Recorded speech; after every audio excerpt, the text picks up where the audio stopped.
Since y'all feel like an associate's degree is not a degree, I feel like having a mortgage isn't owning a home.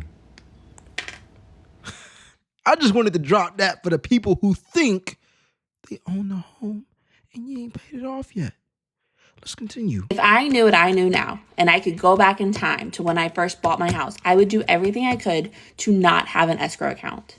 Okay, that is the biggest pain in my ass every year. If you don't know, an escrow account is kind of like, the only way I can describe it is like a bank account that's connected to your mortgage. So when I pay my mortgage every month, I'm paying the interest and the principal on my home, as well as the estimated taxes and my homeowner's insurance. And then every year, just to protect the mortgage company, they take that money I've paid them all year long, and then they pay my insurance premium and my taxes on my behalf. However, after the first year being in my house, I learned you got to double check this stuff, okay? Because every year, out of the 9 years I have owned this home, I have to call and make sure my homeowner's insurance, like premium for the year, has been paid, okay? I just got a letter in the mail saying, like, oh, your policy is going to renew March 1st. We ain't got your money yet. Even though my homeowner's, or my mortgage, my escrow account says it was paid on February 10th. They're like, yeah, girl, we ain't got your money. You need to call them and figure that out. Whereas if I just had my own bank account and I set this money aside every month like a sinking fund, I know it's paid. I know it's there. Instead of spending an hour on the phone trying to figure out where my money is. And honestly, until pretty recently, I thought you had to have an escrow account with your mortgage. I thought that's how it worked. Found out recently that's not the case.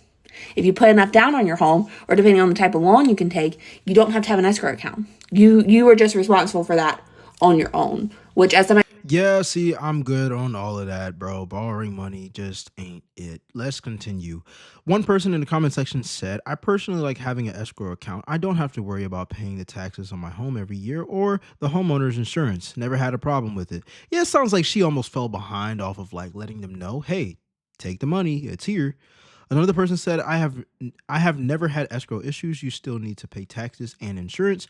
Not sure what the big deal is. At least if you're short, they still pay it. Another person said escrow is a good thing. Your mortgage company sounds jacked up. What do you know about this? Let me know in the comment section down below. What do you think about this? Let me know in the comment section down below. My mortgage on my starter home is $4,845 every single month here in Columbus, Ohio. And one of the things that I think is so frustrating for me is when I talk to people who like bought homes in like 2015, 2014, or people who are like older than me, I'm 28, or people who are in their like late 30s, early 40s. And it's just like, you guys really don't understand how unaffordable housing has become. Like, my house years before I bought it was a $300,000 house, and it still is a $300,000 house because there were no updates made to the home whatsoever. It had all of the original things in it, and it was so outdated. And it's just one of the things that I feel like is really frustrating for me to look around and see. I have an income where my base salary is well over $300,000 annually, and still having a $5,000. So why is she complaining about that? $300,000 annually, $4,000 mortgage per month. That's $36,000 per year. Am I doing that right? No. That's $48,000 per year. And she makes $300,000. Now, granted, $4,000 ain't cheap. There's no way in the world I'm gonna pay that much, but that's a crazy number for her income. That's she should be able to afford something like that. Like, what's going on? Like if the mortgage isn't the most expensive thing that you got on a recurring basis, what is? Everything else should be less than. What do you all think in the comment section down below? Mortgage every single month is insane. Like, it is so much freaking money. I don't know how people my age, I don't know how this generation is going to be able to save, because childcare and food and gas and everything and electricity. So I just want to say she's using about 16% of her annual income for her home. She's not able to afford $4,000 a month.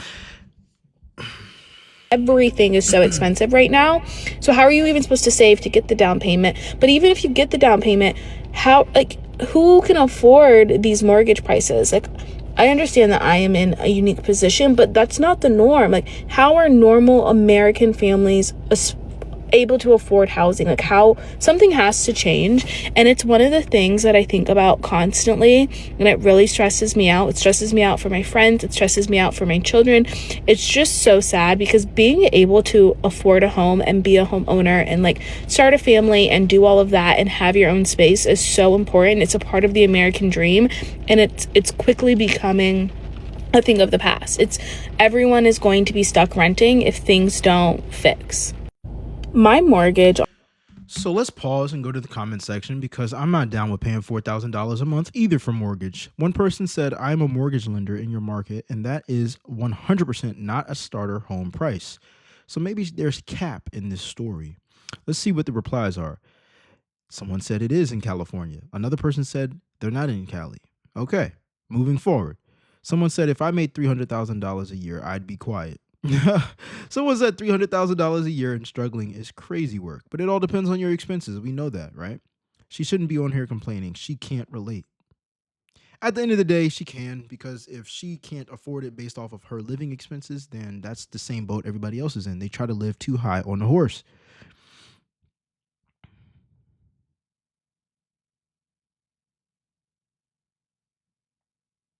I want to know what she does. I'm going to tap into her profile. Mom and CIO, sharing my daily life and finances as a small business owner in Ohio. So she's a business owner? What does she sell? It's okay.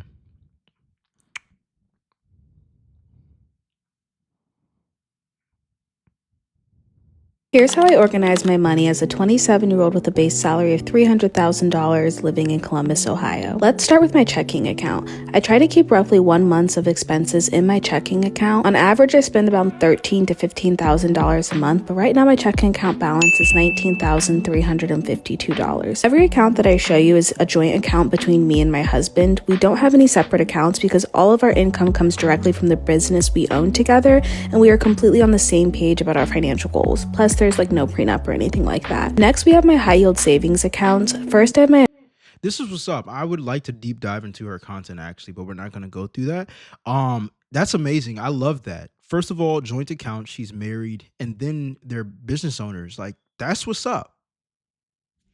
They're in a vehicle that helps them make more money. That's what's up. I love that. Shout out to this creator. I think her name is Alitza.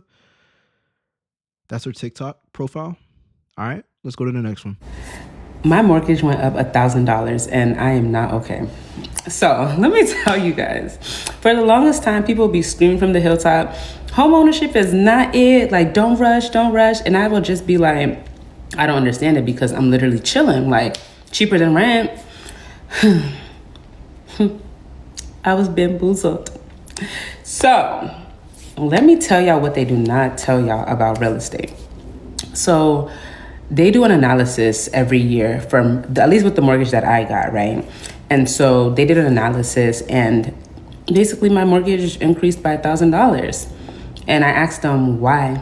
And they were like, something about my house is a new build. And so I guess they charged me for the taxes when it was just the land for 2 years. Then after year 2, they add the taxes with the house actually on it. And they were like, yeah, your builder is supposed to tell you. They didn't. They didn't. And so I asked them, can I sell the house? And they were like, there's no equity in it. You guys see me smiling, but come next month, I'm literally going to be in tears, because $1,000 extra a month, I legit want to move back home and live with my parents. But I don't have that option. I'm sick. Like, I'm sick. Honestly, don't buy a house if you're single. Like, buy a house when there's 2 incomes coming in, because baby, you gonna need it. So one thing I want to say about this situation is it is crazy to hear that someone that has a mortgage talk about how their price is fluctuating. A lot of people have said, oh, it shouldn't be going up. But yeah, things do get piled on top of a mortgage, like taxes. Let's see what the comment section has to say. One person said, why do people phrase it as to say your mortgage, your property tax and insurance went up, not your mortgage? 100%. But I mean, yeah, they should say something else. Yeah, because it can be confusing to, especially when it comes down to new home buyers. I was even confused. I was like, how did mortgage go up? But this was like a month ago when I started reacting to mortgage content. Someone else said, don't forget to file homestead exemption via your county. That'll help. Another person said, don't buy a house with two incomes. What happens if one person can't work? Make sure one income covers if the married and half of income if single. That's actually pretty smart. I say don't even get a damn house until you can pay it off in cash. Yeah, you're going to have a lot more patience. Yes, you're going to have a lot more money, but it does serve you in the short term and the long term. You know what I'm saying? Because you're not paying interest and you're not worried about all these other things that comes with the house that you can't get out of, like getting renovations or getting something repaired. You know what I'm saying? Like, it's not worth it to me. I saw a comment. I'm not even sure if it's under this comment thread, but somebody was like, oh, at least you're paying your like rent is 100% interest and a mortgage isn't. Okay. Congratulations. You know what I'm saying? But we're not counting all the responsibility that comes with a house as well. So at the end of the day, I think people should rent, capitalize on their money in order to expand it, in order to open up multiple streams of income, and then pour their money into a home that they can pay cash for. And it doesn't have to be the biggest home. Most people, again, they get the bigger home because how much is the interest going to be? And how much is my down payment? And they're all excited about the payments and the down payment that they don't have to make potentially, and then the interest rate. And if it sounds good to them, then they say, yay. But the banks are getting rich off of your decision, and you're not even getting rich off of your own decision that you could use with the same amount of money that you're putting down, put it into a money market and invest into yourself. But hey, not too many people are going to do that. I'm completely okay with that. I'll be the one to do it. I'll show y'all. You know what I'm saying? But it's going to be a process for sure. It's going to be a process. It's going to be a long road. Anyways, let me know your thoughts on this in the comment section down below and subscribe if you like the content. Let's get it.